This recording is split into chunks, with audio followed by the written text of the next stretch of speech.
সরকার change হয়েছে, তাহলে কেন এই বিমানগুলো এখানে চলে? নতুন কি বিমান অস্ত্র এগুলো দিতে পারে না?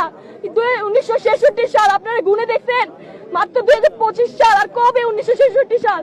এই বিমান দিয়ে আগের বছরও একবার অ্যাক্সিডেন্ট হয়েছিল। অ্যাক্সিডেন্ট কিভাবে হয়েছিল? যে সেই অ্যাক্সিডেন্টটা বিমানটা হয়তো নদী বা লেকের ভিতর পড়ে গেছে, দ্যাটস ওয়াই এত মানুষই হতে পারে নাই। কিন্তু আপনারা কালকের জিনিসটাই খবর খেয়াল করেন যে বিমানটা এইভাবে কলেজের সামনে এসে পড়ছে।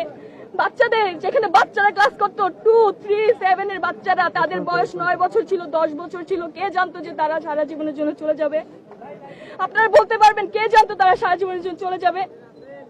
ছোট বাচ্চারা, যাদের অনেকের ছিল বার্থডে, আমি যতটুকু দেখছি ফোনের ভিতরে এক একজনের বার্থডে ছিল। একজনের বাবা বলতেছে যে আমার ছেলের বার্থডে ছিল, আমি বাসায় রেডি করে রাখছি অনেক কিছু, কিন্তু ছেলে যে আজীবনের জন্য চলে যাবে সে কি আর আমি জানতাম? তাদের মা কান্না করতে করতে আসছে, ছেলের দেহ পাইতেছে না, মেয়ের দেহ খুঁজে পাচ্ছে না।